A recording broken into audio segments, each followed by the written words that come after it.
I imagine choreographing the space. I'm making suggestions about ways that you could be in the space, and then I'm hoping to make spaces that make body awareness really prominent. I welcome your entire body into this space. There's sort of an aleatory set of rhymes between the different materials.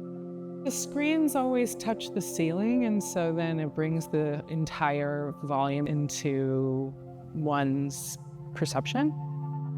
The steel is made to look like fabric, and the fabric is fabric, and the fabric is doing, it's actually moving in relation to the current, wind currents and people moving through the space. And there's a way that it kind of like, to me, wakes up those qualities in the steel. And I thought it was interesting to see it together with the real chain and to see it on this like very fine fabric. It has this like real balance between looking like Hermes at Home Depot. It's just like really, you can't decide on which side it would fall more. This idea of the grid, which is partly my interest in the grid, it conditions our imagination that there's a grid and that that's true. And it's not true, it's a construct. There's no grid, Like space-time is like a total mess. It's not like that. The use of illusion is to the aim of interrupting knowing. Once you recognize that something isn't what you thought it was, then you have to search for another answer about what things might be. And so then I think there's a type of not knowing and openness and signlessness and plasticity in that. I hope the encounter with illusionism clarifies something about the shortcuts we make when we're looking at things and how the shortcuts deprive us of our actual encounter with the world. And they're necessary. Of course, you have to make shortcuts in your perception or you just be like, like completely overwhelmed by your sense perceptions.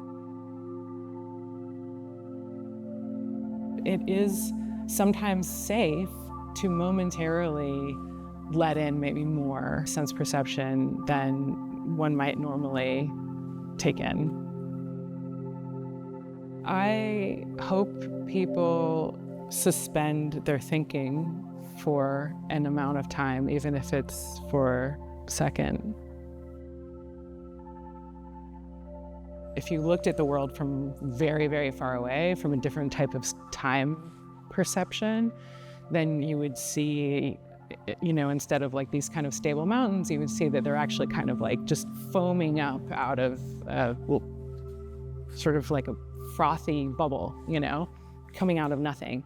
And so from that perspective, steel is actually very soft and transient.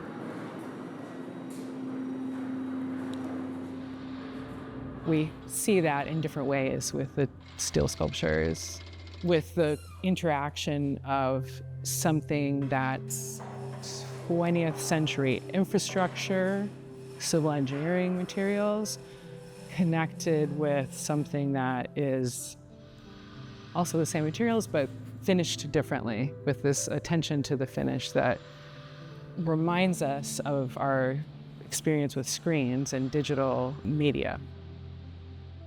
My space where I make things is really rough and dirty, and so there's a level of detail that you don't notice in the surface of the soldier beams until you bring it into a really clean space. And so there are spider webs in some of the holes, and they're so